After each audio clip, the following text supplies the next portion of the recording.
கர்த்தர் நாளை தந்தபடி நான் தேவாதி தேவனுக்கு நான் நன்றி செலுத்துகிறேன். விசேஷமாக கர்த்தர் இந்த ஆகஸ்ட் மாதத்தின் இந்த முதல் வாரத்தை பேசும்படியாக இந்த நாளை நமக்கு கொடுத்தபடியினால் நான் கர்த்தருக்கு நன்றி செலுத்துகிறேன். விசேஷமாக கர்த்தர் இந்த நாளில் கூட ஒரு வித்தியாசமான தலைப்போடு இந்த நாளில் நம்மோடு இடைப்பட போகிறார், நம்மோடு பேசக்கூட போகிறார். ஹல்லேலூயா.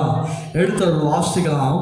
ஏசாயா எழுதின தீர்க்க தரிசன புத்தகம் 61ஆம் அதிகாரம் அதனுடைய 10ஆம் வசனத்தை வாசிக்க கேட்போம். ஏசாயா எழுதின தீர்க்க தரிசன புத்தகம் 61ஆம் அதிகாரம் அதனுடைய 10ஆம் வசனத்தை நாம் வாசிக்க கேட்போம்.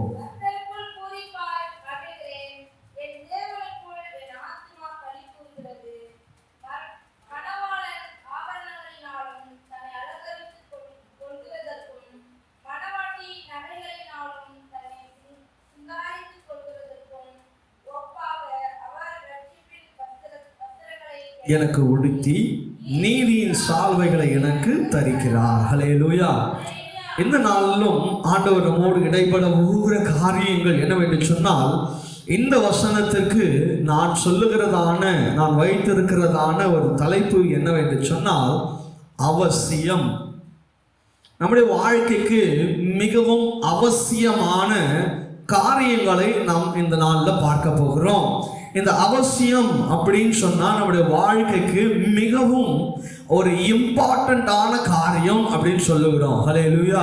இந்த நாளில் நாம் பார்க்கிறோம், ஒரு மணவாளன் ஒரு மணவாட்டி திருமண காரியங்களுக்கு எப்படி தயாராகுகிறாங்களோ அதே போலதான் இந்த ரட்சிப்பை நாம சுதந்திரித்து கொள்வதற்கும் இந்த நீதி என்ற சால்வையை நாம உடுத்தி கொள்வதற்கும் நாம எப்படி இருக்கணுமா, பாத்திரமானாய் இருப்பது அவசியம் என்று சொல்லி வசனம் சொல்லுகிறது. ஹல்லேலூயா.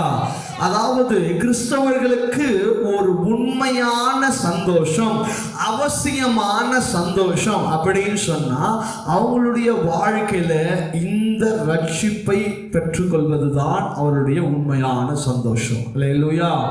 இன்னைக்கு நிறைய பேருக்கு நிறைய சந்தோஷமான காரியங்கள் உண்டு. நம்முடைய வாழ்க்கையில் அநேகரை நாம் சந்திப்பது சந்தோஷம், ஒரு சிலரை பார்த்து பேசுகிறதுல சந்தோஷம், அடுத்தவங்களோடு நம்ம நேரம் செலவிடுகிறது சந்தோஷம் இருக்கிறது தான், இல்லைன்னு சொல்லலை. ஆனால் இன்றைக்கு நம்முடைய வாழ்க்கையில் மிகவும் அவசியமான காரியங்களில் ஒன்றாகிய இந்த ரட்சிப்பை பெறுவது நமக்கு மிகுந்த சந்தோஷம் என்று சொல்லி வசனம் சொல்லுகிறது. ஹல்லேலூயா. கர்த்தருக்குள் பூரிப்பாய் மகிழுகிறேன். அங்க பாருங்க, அவனுக்கு அதுதான் ஏசாயா சொல்லுகிறது, இதுதான் எனக்கு ஒரு மனம் மகிழ்ச்சி, இதுதான் எனக்கு ஒரு சந்தோஷம், இதுதான் எனக்கு ஒரு ஆர்ப்பரிப்பு அப்படின்னு சொல்லி ஏசாயா நன்றாக இங்க தெரிவிக்கிறார். ஹல்லேலூயா. நமக்கு இந்த உலக வாழ்க்கையில வாழ்கிறது நிமித்தமாக அநேக காரியங்கள் அநேக விஷயங்கள் நமக்கு சந்தோஷத்தை தருகிறது. ஆனால் அந்த சந்தோஷமான காரியங்கள் நமக்கு நிரந்தரமற்றது என்பதை நம்முடைய இருதயமோ சிந்தையோ அறிந்திருக்கிறது. ஆனால் இந்த சரீரமானது அதை ஏற்றுக்கொள்ள மறுக்கிறது. இல்லையா? இந்த உலகத்தில் நம்ம இருக்க போகிறது கொஞ்ச நாள் தான். என்ன சொல்லும், நீ அது வரைக்கும் சந்தோஷமா இருப்பா, இருக்க போகிறது கொஞ்ச நாள். இனி நிறைய பேர் சொல்லி கொண்டு இருக்கிறது அதுதான். ஏன்னா நம்ம இருக்க போகிறது எவ்வளோ, கொஞ்ச நாள், அது வரைக்கும் சந்தோஷமா இருந்துட்டு போலாமே. அது சொல்லும் போது நமக்கும் இருதயத்தில் என்ன தோணும், அவங்க சொல்றது உண்மைதான், இல்லை நம்ம வாழ போகிறது கொஞ்ச நாள் தான், ஆனால் அதை நம்ம சந்தோஷமாக வாழ்ந்துட்டு போகலாமே. ஏன் இதில் நீதி உண்மை அப்படின்னு சொல்லி நம்ம வாழ்ந்து கொண்டு இருக்கிறோம். இருக்கிற வரையும் அவனையாவது ஏமாத்திட்டு சந்தோஷமாக இருக்கணும், அது அல்ல வாழ்க்கை. ஏனென்று சொன்னால் நாம கிறிஸ்துவர்களாக இருக்கிற நமக்கு ஒரு நிச்சயமான ஒரு நம்பிக்கை ஒன்று உண்டு. என்னவென்று சொன்னால், நாம் மரித்த பிறகு நமக்கு ஒரு வாழ்க்கை உண்டு. ஹல்லேலூயா. நாம் மறைத்த பிறகு அப்படியே போய் நம்மளை அடக்கம் பண்ணி நம்மளுடைய சரீரத்தை என்ன சாப்பிட்றாது, மண்ணோ இல்லை செல்லோ சாப்பிட்ட பிறகு அவ்வளோதான், நம்முடைய வாழ்க்கை முடிஞ்சது வரை எலும்புக்கூடு தான் இருக்கும். அது அல்ல வாழ்க்கை. ஆண்டவர் நமக்காக சுவாசத்தில் கொடுத்ததுதான அந்த ஆத்துமாவையும் அந்த ஆவியையும் எங்க கொண்டு போகும்? நம்மை தேவனுடைய சமூகத்துக்கு நம்மை கொண்டு போகும். அவருக்கு அந்த நாள்ல நம்ம நியாய தீர்ப்பின் நாள்ல நம்ம அவருக்கு முன்பாக நின்று நியாய தீர்க்கப்படுவோம் என்பதை நாம் அறிய வேண்டியது மிகவும் அவசியமாக இருக்கிறது. ஹல்லேலூயா. இன்னைக்கு கூட நம்ம ஒரு 5 காரியங்களை நாம் சுருக்கமாய் பார்க்க போகிறோம். நம்முடைய வாழ்க்கையில அவசியமானவைகளை நம்ம பார்க்கிறோம். அதுல மிகவும் முக்கியமான ஒரு 5 அவசியமான காரியங்கள் கிறிஸ்துவ வாழ்க்கையில். இதெல்லாம் நம்ம கேட்கும் பொழுது ஒரு ஆச்சரியமா இருக்கும். என்ன இதெல்லாம் ஒரு அவசியமா? இதெல்லாம் போய் நம்ம அவசியம்னு நினைக்கணுமா அப்படின்ற அளவுக்கு வசனங்கள் நமக்கு சொல்லப்பட போகிறது. ஏனென்று சொன்னால் இதை நிச்சயமாகவே கர்த்தரை நம்புகிற, கர்த்தரை தேடுகிற பிள்ளைகள் இதை அவசியம் என்று சொல்லி அவங்க அறிந்து கொள்வாங்க. ஹல்லேலூயா. முதலாவது காரியத்தை பார்ப்போம். என்ன அப்படி முதலாவது அவசியம் அப்படின்னு சொன்னா 1 பேதுருவின் புஸ்தகம் 1ஆம் அதிகாரம் அதனுடைய 6ஆம் வசனத்தை நாம் வாசிக்க கேட்போம். அப்போஸ்தலனாகிய பேதுரு எழுதின பொதுவான முதல் நிருபம் 1ஆம் அதிகாரம் அதனுடைய 6ஆம் வசனத்தை வாசிக்க கேட்போம்.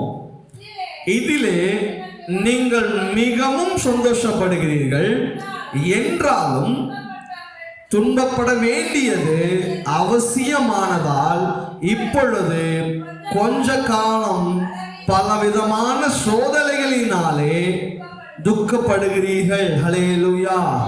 இங்க 5ஆம் வசனத்தில் நம்ம வாசிக்கும் பொழுது கடைசி காலத்தில் வெளிப்பட ஆயத்தமாக்கப்பட்டிருக்கிற ரட்சிப்புக்கு ஏதுவாக விசுவாசத்தை கொண்டு தேவனுடைய பலத்தினாலே காக்கப்பட்டிருக்கிற உங்களுக்கு அந்த சுதந்திரம் பரலோகத்தில் என்ன பண்ணிருக்கிறதா?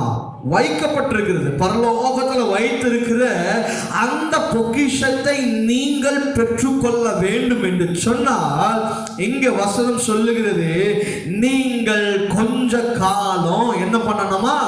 துக்கங்களை என்ன பண்ண, துன்பப்பட வேண்டியதை அவசியம். ஹல்லேலூயா. அதான வசனம் சொல்லுது, இதிலே நீங்கள் மிகவும் சந்தோஷப்படுகிறீர்கள், என்றாலும் துன்பப்பட வேண்டியது அவசியமானதால். நம்முடைய வாழ்க்கையிலும் முதலாவது நம்முடைய வாழ்க்கையில அவசியமானது என்னவென்று சொன்னால் துன்பப்பட வேண்டியது அவசியம்.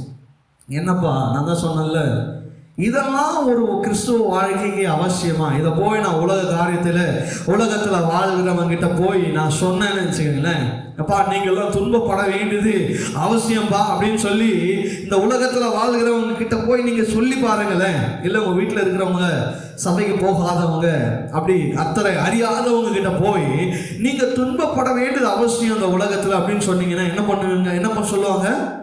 பைத்தியக்காரன் பேசுகிற மாதிரி பேசிட்டு இருக்கான். ஏன்னா நான் கஷ்டப்படுறதுக்காக உழைச்சேன், கஷ்டப்படுறதுக்காக நான் படித்தேன், கஷ்டப்படுறதுக்காக நான் நல்ல வேலையை தேடி போனேன், கஷ்டப்படுகிறதுக்காக நான் இவ்வளோ கஷ்டப்பட்டு என் வாழ்க்கையில் நான் இந்த நிலைமைக்கு வந்திருக்கிறேன் அப்படின்னு சொல்லி என்ன பண்ணுவான்?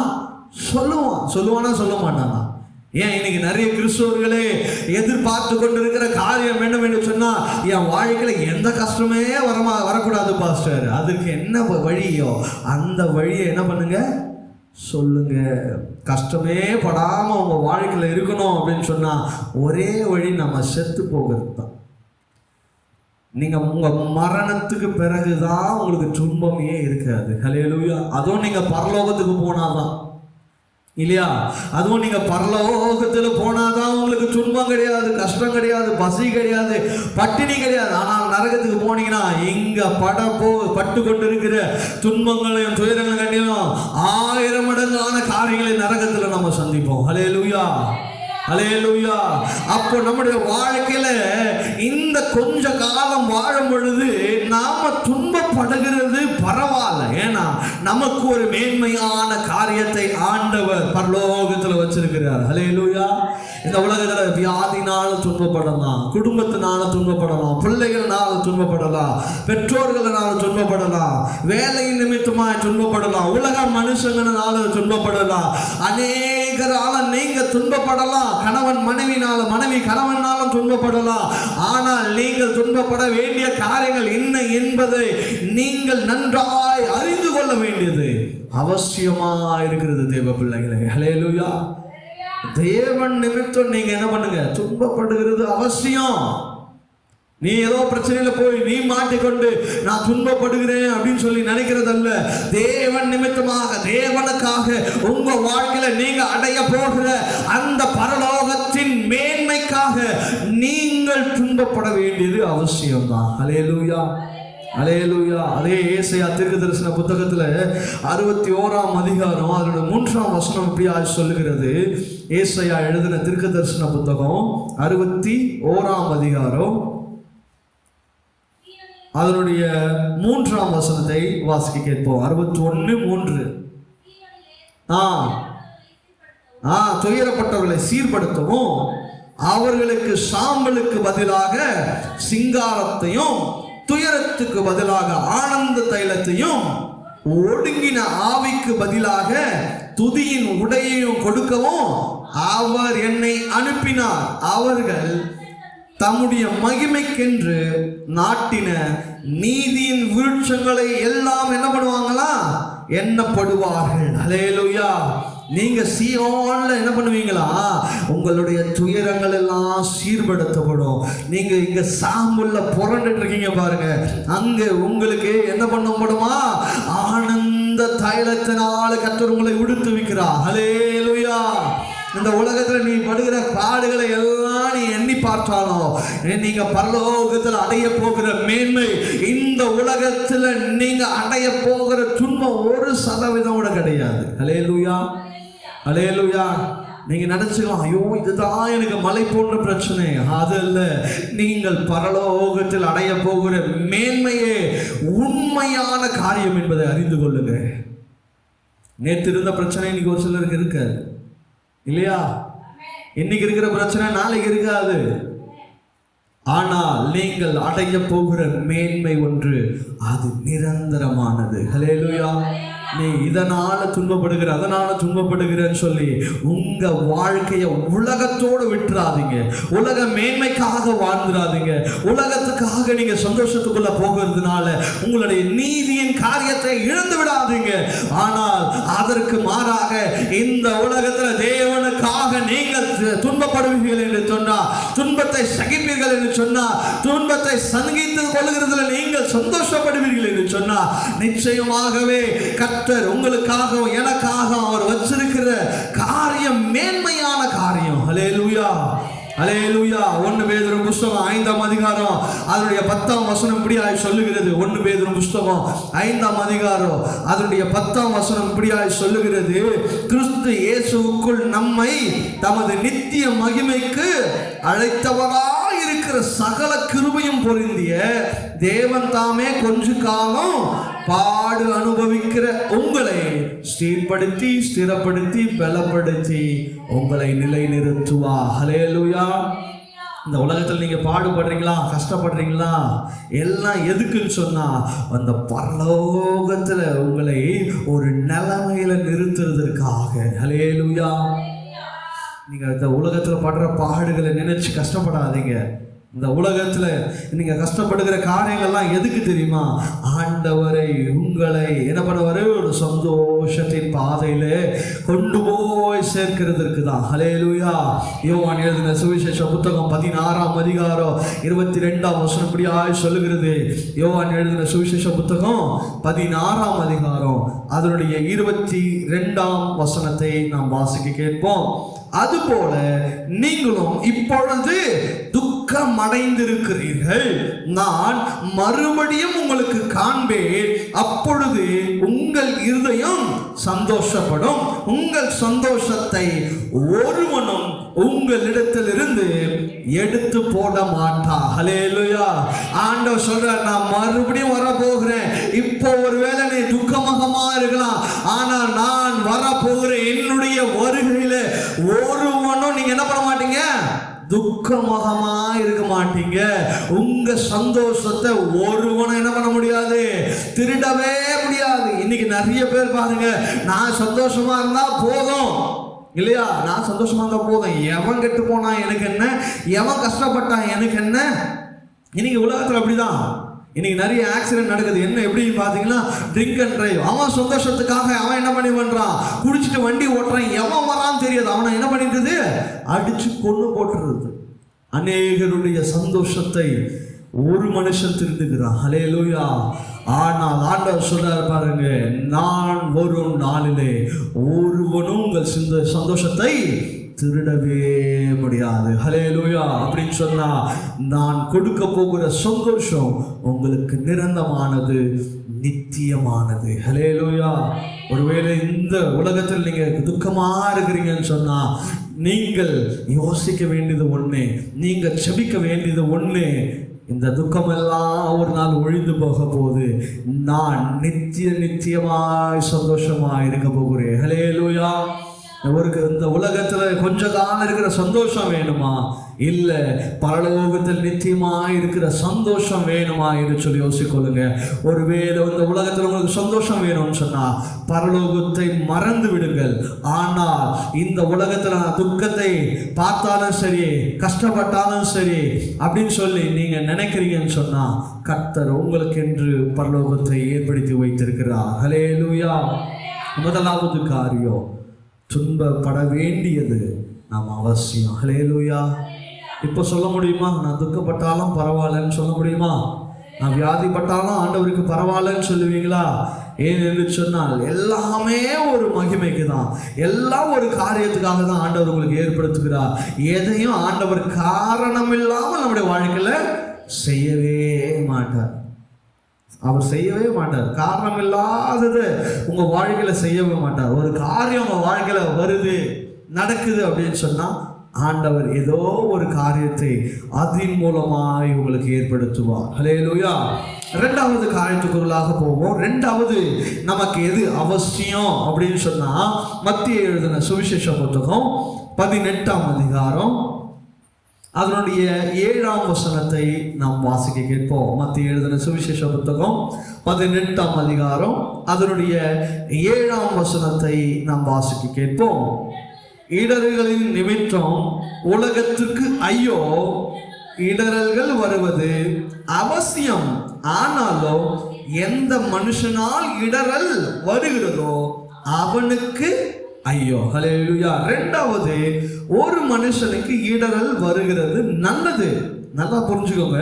உங்களுக்கு ஒரு கஷ்டம், இடரல், ஒரு துன்பம், உங்களை இது பண்றதுக்கு எவனாவது இடரலா இருக்கிறான்னு சொன்னா அது அவசியம். ஏன்னா அவன் நிமித்தமா நீ கர்த்தரை தேட போகிற.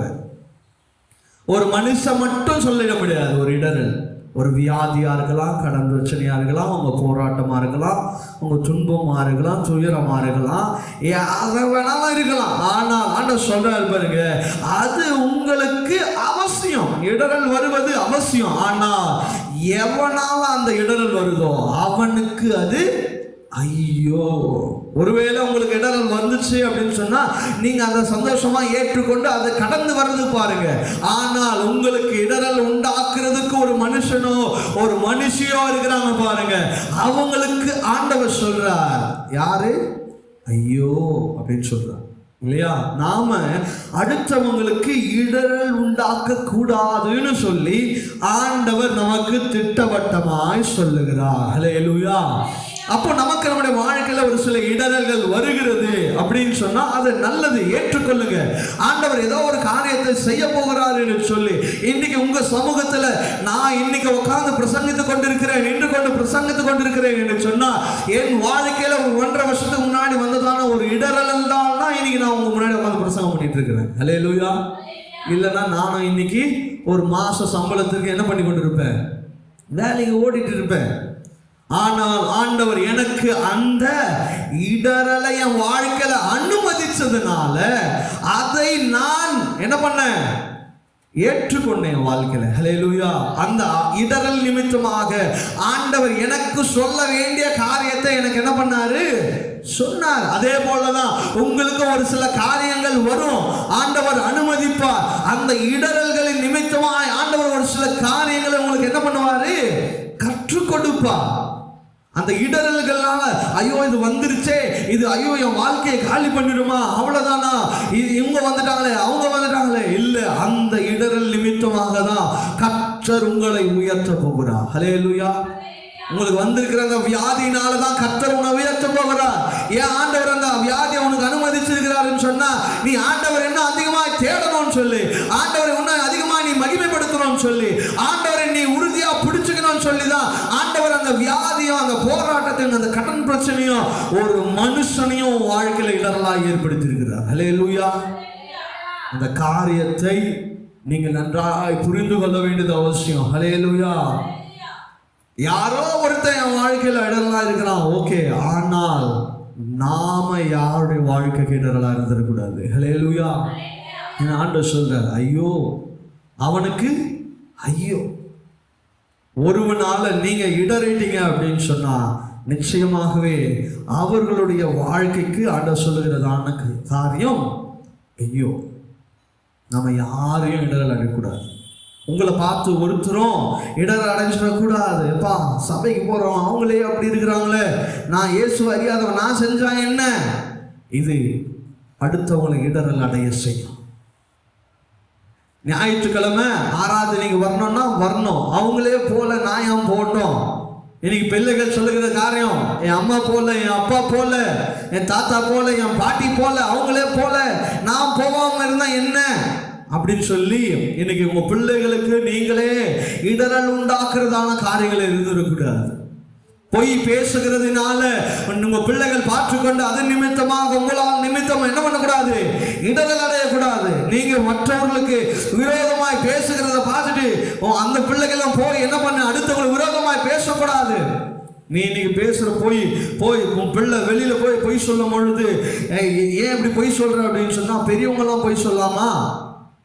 எங்க அப்பா போய் சொல்றாரு, எங்க அம்மா போய் சொல்றாங்க, எங்க வீட்டில் இருக்கிறவங்க போய் சொல்றாங்க, நான் சொன்னா என்ன தப்பா அப்படின்னு சொல்லி நாம நம்முடைய பிள்ளைகளுக்கோ இல்லை அடுத்தவங்களுக்கோ இல்லை வேற ஒருத்தருக்கோ நாம இடரல் உண்டாகினால் நாம யாரு? ஐயோ. ஹல்லேலூயா. அதுதான் வசனம் சொல்லுகிறது இல்லையா? ஆண்டவரோட சீஷர்களோடு இருந்த ஒருத்தன் இடரல் அடைஞ்சான், இடரலா இருந்தான்.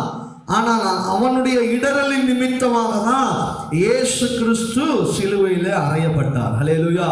எடுத்து வாசிக்கலாமா? 26 மத்தேயு சுவிசேஷ புத்தகம் 26ஆம் அதிகாரம் அதனுடைய 24ஆம் வசனத்தை வாசிக்கலாமா? 26, 24. மனுஷகுமாரன் எழுதியிருக்கிறபடியே போகிறார், ஆகிலும் எந்த மனுஷனால் மனுஷகுமாரன் காட்டி கொடுக்கப்பட்டுகிறாரோ அந்த மனுஷனுக்கு ஐயோ, அந்த மனுஷன் நலமாயிருக்கும் என்றார். ஹல்லேலூயா. யூதாஸ் பிறந்ததுனால தான்பா இயேசு கிறிஸ்து காட்டி கொடுக்கப்பட்டார் இல்லையா? அவன் இயேசு மனுஷகுமாரனுக்கு அவன் இடரலா இருந்தான், ஆனால் அவருக்கு ஒரு மேன்மை வந்தது. ஹல்லேலூயா. அப்போ அவருக்கு அவன் இடரலா இருந்ததுனால அவனுக்கு ஐயோ. நம்முடைய காரியங்கள் நிமித்தமாக, நம்ம செய்கிற செய்கைகளின் நிமித்தமாக நம்ம யாருக்கும் இடரலா இருக்கவே கூடாது. ஹல்லேலூயா. ஹல்லேலூயா. நல்லா கவனிச்சு கொள்ளுங்க, இது ரொம்ப முக்கியமான காரியங்கள். நம்ம யாருக்காகவும் இடரலா இருக்கக்கூடாது. அநேகமா நம்ம கிறிஸ்துவலா இருக்கிறதுனால அடுத்தவங்களை நம்ம இடரல் உண்டாக்குற காரியங்களில் நம்ம செய்யவே கூடாது. ஆண்டவர் இந்த காரியத்தை மன்னிக்கவே மாட்டார். அடுத்தவங்களுக்காக இடரல் உண்டாக்குற காரியங்கள் எதிலையும் சரி நாம் கவனமாக இருந்து கர்த்தரை பின்பற்றுவோம். ஹல்லேலூயா.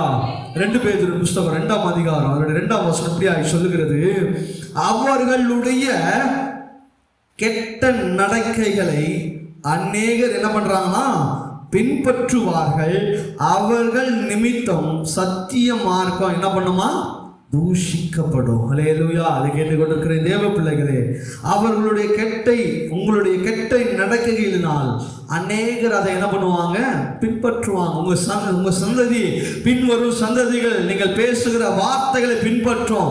நீங்க பேசுகிற பிள்ளை உன் பிள்ளை பார்க்கும், அந்த பிள்ளை பேசுகிற உன் பேர பிள்ளை பார்க்கும். அதனால நீ எந்த வார்த்தைகளை பேசுறீங்க, எந்த காரியங்களை செய்கிறீங்க, எவைகளினால நாம எப்படி இருக்கிறோம் என்பதை நீங்க நன்றாய் ஆராய வேண்டியது அவசியமா இருக்கிறது. ஹல்லேலூயா. ஹல்லேலூயா. நம்முடைய நடக்கைகள்ல சரியா இருங்க. அநேகருக்கு இடரல் உண்டாகாதபடிக்கு நீங்கள் எச்சரிக்கையாக இருக்கும்படி கர்த்தர் இந்த நாள் உங்களோடு பேசுகிறார். ஹல்லேலூயா. 2வது காரியம், இடரல் வருவது அவசியம். முதலாவது துன்பப்பட வேண்டியது அவசியம், 2வது இடரல் வர வேண்டியது அவசியம். ஆனா நீங்க என்ன பண்ணிடாதீங்க? அடுத்தவங்களுக்கு இடரல் உண்டாக்குறபடி காரியங்களை செய்திடாதீங்க. ஹல்லேலூயா. மூன்றாவது காரியம், அப்போஸ்தலர் எழுதின நடவடிக்கைகள் 5ஆம் அதிகாரம். அப்போஸ்தலர் நடவடிக்கைகள் 5ஆம் அதிகாரம் 29ஆம் வசனத்தை வாசிக்க கேட்போம். 5ஆம் அதிகாரம் அதனுடைய 29ஆம் வசனத்தையும் வாசிக்க கேட்போம். அதற்கு பேதுருவும் மற்ற அப்போஸ்தலரும் மனுஷருக்கு கீழ்ப்படுகிறதை பார்க்கிலும் தேவனுக்கு கீழ்ப்படுகிறதே என்னவா இருக்கிறதா? என்ன இருக்குது? அவசியமா இருக்கிறது. மூன்றாவது, நம்முடைய வாழ்க்கையில அவசியமான காரியம். நேரம் இல்லாததுனால நான் சுருக்கமாக சொல்லுகிறேன். வசனங்களை சொன்னால் நீங்கள் எழுதி கொள்ளுங்க, நோட் பண்ணி கொள்ளுங்க. இல்லைனா இந்த வசனங்களை நீங்கள் யூடியூப்ல கேட்டு அந்த வசனங்களை எழுதி கொள்ளும்படியாக உங்கள் அன்பாய் கேட்டுக்கொள்கிறோம். 5ஆம் அதிகாரம் 29ஆம் வசனம் இப்படியாக சொல்லுகிறது, நாம் மனுஷனுக்கு கீழ்ப்படுகிறதை பார்க்கிறோம், தேவனுக்கு கீழ்ப்படுகிறது நமக்கு அவசியமாக இருக்கிறது. தேவ பிள்ளைகளே, நம்முடைய வாழ்க்கையில அவசியமான காரியங்களிலே மூன்றாவது காரியம், நீ மனுஷனை நம்புவதை பார்க்கலாம், கர்த்தரை நம்பு, கர்த்தரை விசுவாசி, கர்த்தர் சொல்லுகிற காரியங்களை கேளுங்க.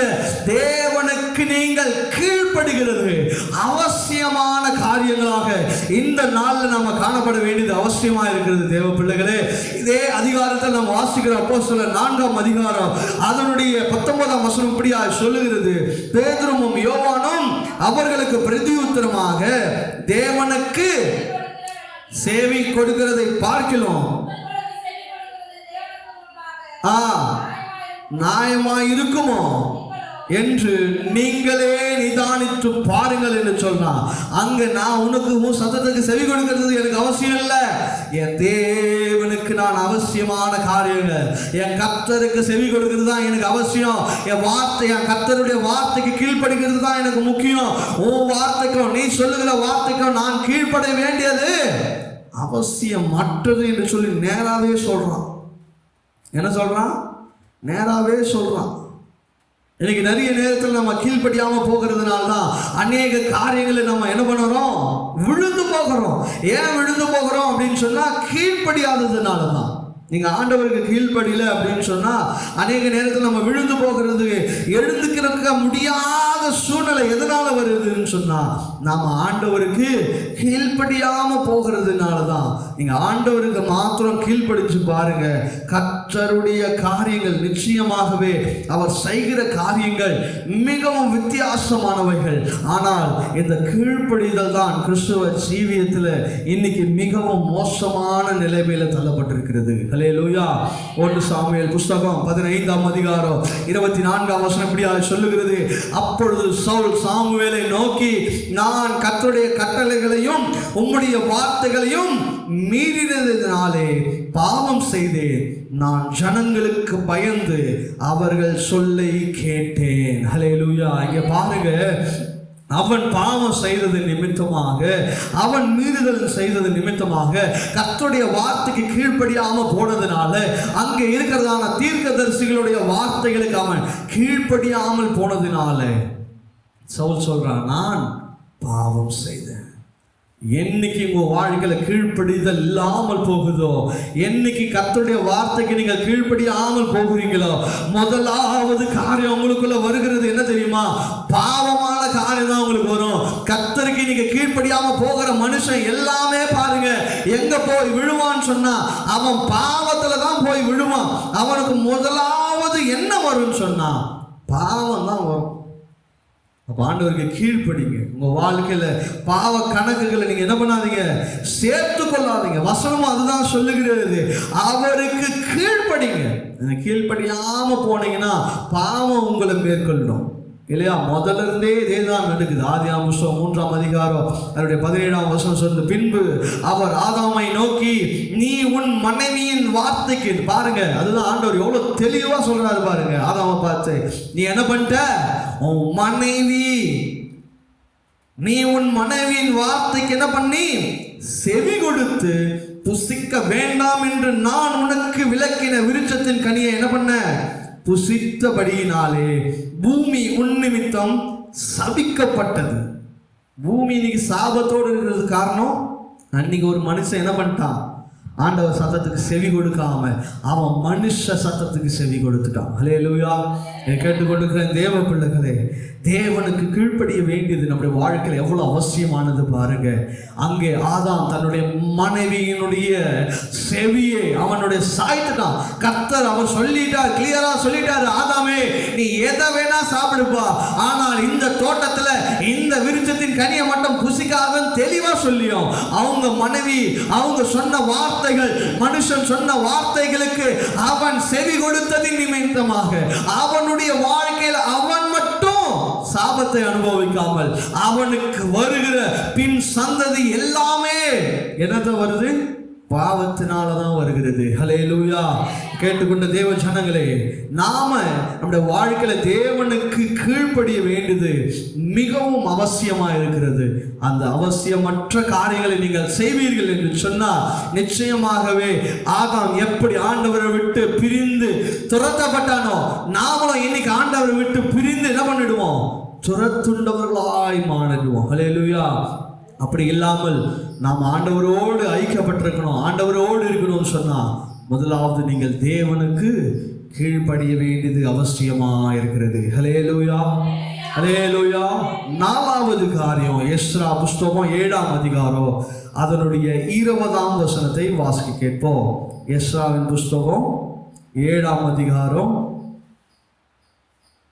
எடுத்தவங்க வாசிக்கீங்க. எஸ்ரா 7ஆம் அதிகாரம் அதனுடைய 20ஆம் வசனத்தை ஒருவர் வாசிக்க கேட்போம். பின்னும் உன் தேவனுடைய ஆலயத்துக்கு அவசியமாய், நல்லா கவனிங்க, உங்க ஆலயத்திற்கு அவசியமாய் நீங்க கொடுக்க வேண்டிய காரியங்களை என்ன பண்ணுங்க? ஹல்லேலூயா, ஹல்லேலூயா. ஆலயத்துக்கு அவசியமாய் கொடுக்க வேண்டி இருப்பதை நீ கொடு அப்படின்னு சொல்லி வசனம் சொல்லுகிறது. ஹல்லேலூயா. நாலாவது காரியம் எது அவசியம் சொன்னா தேவனுடைய ஆலயத்துக்கு நாம கொடுக்கிறது அவசியம். ஹல்லேலூயா. நீங்க நினைச்சுக்கிறாங்க பாஸ்டர் இன்டைரக்டா என்ன பண்றாரு, காணிக்கை போடுங்க, தசம் கொடுங்க அப்படின்னு சொல்லி கேட்கிறாரு அப்படின்னு நீங்க என்ன பண்ணலாம், எடுத்துக்கலாம். ஆனா இங்கு கொடுக்கிறதான காரியங்களிலே ஒரு சரீர பிரகாரமான காரியமும் இருக்கிறது, ஆவிக்குரிய பிரகாரமான காரியங்கள் இருக்கிறது. இன்னைக்கு சபையில கொடுங்க அப்படின்னு சொன்னா எத்தனை வந்து கொட்டிடுறாங்களே தவிர, ஆனால் சபையில வந்து என்ன பண்ணுகிறது இல்லை, நேரத்தை கொடுக்கிறது இல்லை. ஹல்லேலூயா.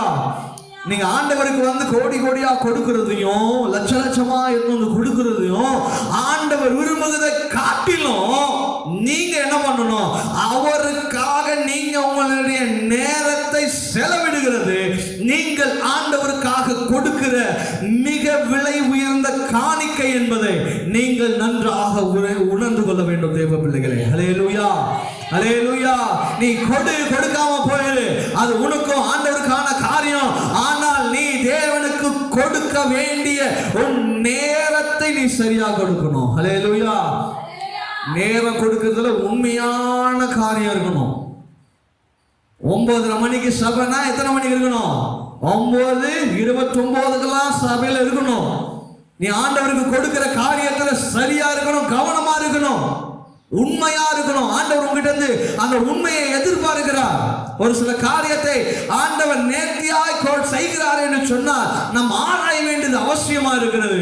ஆண்டவர் நாம அநேக விஷயங்களில் உண்மை இல்லாத பொழுதும் ஆண்டவர் நம்முடைய வாழ்க்கையில என்னவா இருக்கிறாரு, உண்மை உள்ளவரா இருக்கிறார். நீங்க அதுக்காகவாவது ஆண்டவரை தேடுகிறதுல உண்மை உள்ளவர்களாய் காணப்படணும். ஹல்லேலூயா.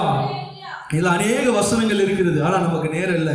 சொல்லுகிற எழுதி கொள்ளுங்க. எஸ்ரா எழுதின புஸ்தகம் 6ஆம் அதிகாரம் 4ஆம் வசனம், எஸ்ரா 6ஆம் அதிகாரம் 4ஆம் வசனம், எஸ்ரா 6:8, சங்கீதம் 68:29, ஏசாயா 60:6, அப்புறம் சங்கீதம் 72:10. இந்த வசனங்கள் எல்லாம் நீங்கள் வாசித்து பார்த்தீர்கள் என்று சொன்னால் கொடுக்கிறது எவ்வளவு முக்கியம் என்பதை இந்த வசனங்களில் நீங்கள் கவனமாய் கேட்க முடிகிறதாய் காணப்படுகிறது.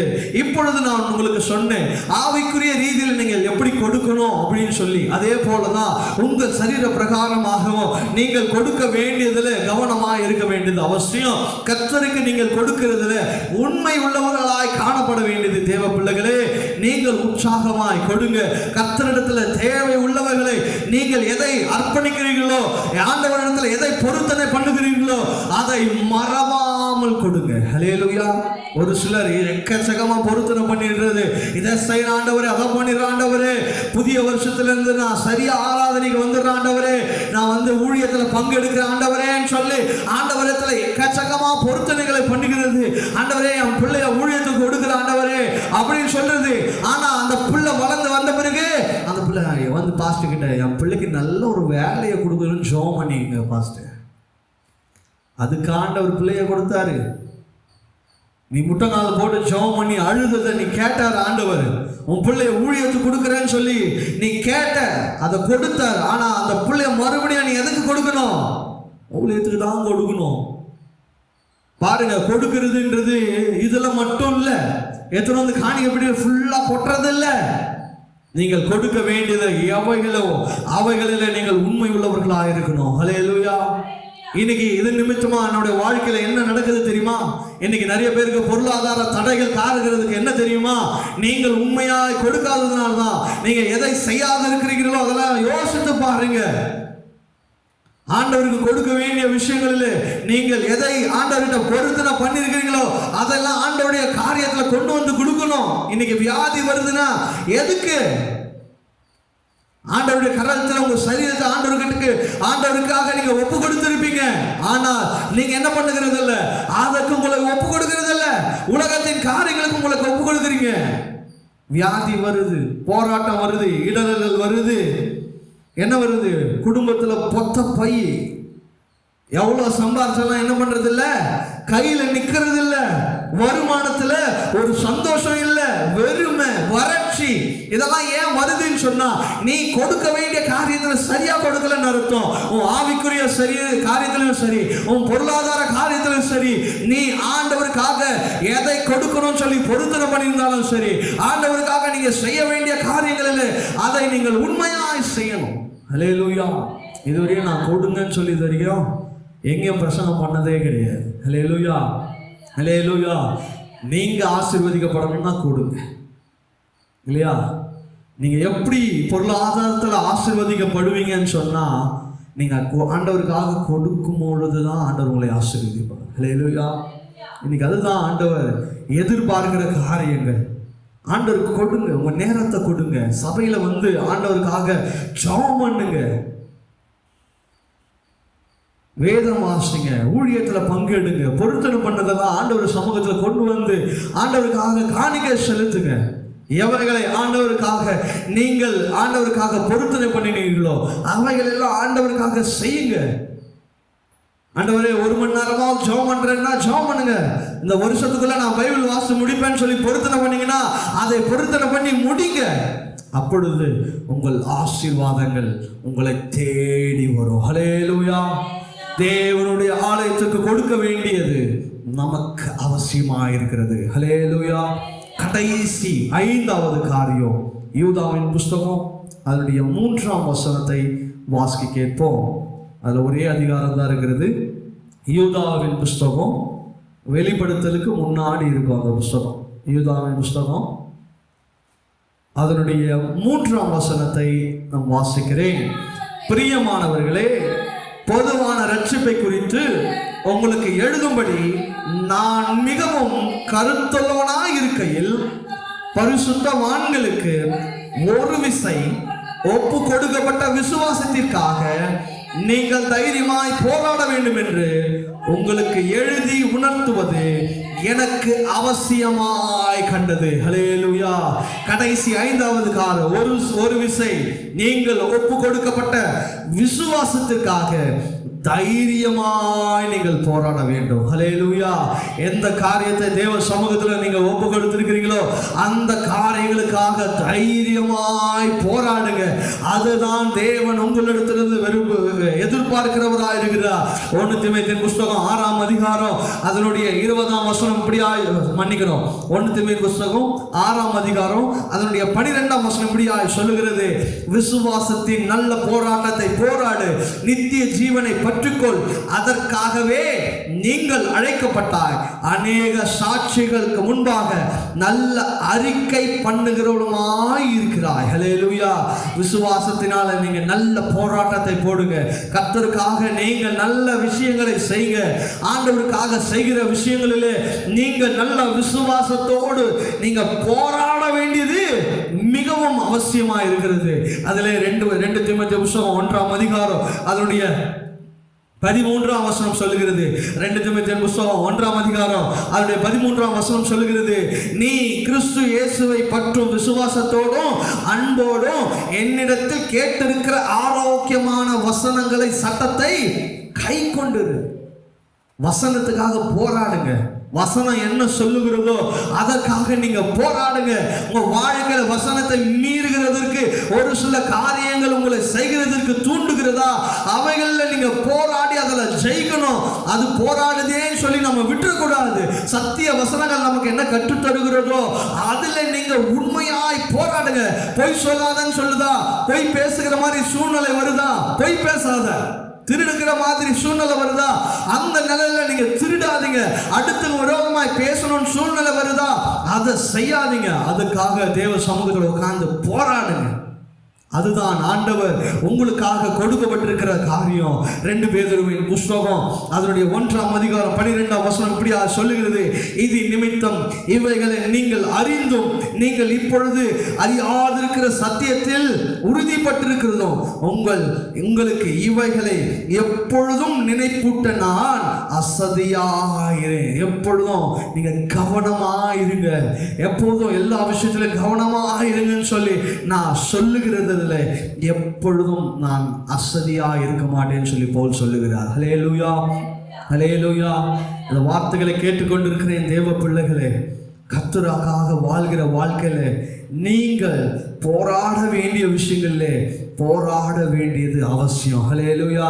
ஒரு சில காரியங்களை போராடி தான் நம்ம பெற்றுக்கொள்ள வேண்டும் என்று சொன்னால் அந்த காரியங்களை போராடுங்க, அதை பெற்றுக்கொள்ளுங்க. கடைசியா ஒரே வசனம், அப்போஸ்தலர் நடபடிகள் 4ஆம் அதிகாரம் அதனுடைய 12ஆம் வசனம் இப்படியாய் சொல்லுகிறது. அப்போஸ்தலர் நடபடிகள் 4ஆம் அதிகாரம் 12ஆம் வசனம், அவராலேயே அன்றி வேறு ஒருவாலும் நிழல்ல ரட்சிப்பு இல்லை. நாம் ரட்சிக்கப்படும்படிக்கு வானத்தின் கீழங்கோ மனுஷருக்குள்ளே அவருடைய நாமம் இல்லாமல் வேறொரு நாமமும் கட்டளையிடவும் இல்லை என்றார். ஹல்லேலூயா. உங்க வாழ்க்கையில எது நடந்தாலும் ஆண்டவருடைய சமூகம் இல்லாமல், ஆண்டவருடைய கரம் இல்லாமல், ஆண்டவருடைய சித்தம் இல்லாமல் ஒன்றுமே நடக்காது. அதனால நீங்க எந்த விஷயங்களுக்கு போராட வேண்டுமோ அது ஆண்டவரிடத்திலிருந்து கேட்டு விசுவாசித்து போராடுங்க. ஆண்டவர் ஒரு சில காரியங்களை இல்லப்பான்னு சொல்லிட்டாரா, அதை விட்டுடுங்க. ஏனென்று சொன்னால் தேவ சித்தம் இல்லாமல் நம்மளால் ஒரு காரியமும் செய்ய முடியாது. ஹல்லேலூயா. நம்முடைய வாழ்க்கையில செய்ய வேண்டிய அவசியமான காரியங்கள், துன்பப்பட வேண்டியது அவசியம், இடர்கள் வருவது அவசியம், தேவனுக்கு கீழ்ப்படியது அவசியம், தேவனுடைய ஆலயத்துக்கு கொடுப்பது அவசியம்.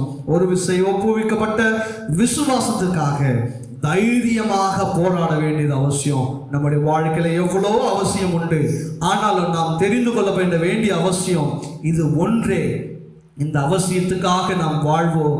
தேவனை பற்றும் அறிவிலே அதிகமாய் தேர்வோம். தேவன் தாமே இந்த வார்த்தைகளை ஆசீர்வதிப்பாராக. நம்ம எல்லா கண்களை மூடி ஆண்டவரை நோக்கி நாம் சோதரிப்போம்.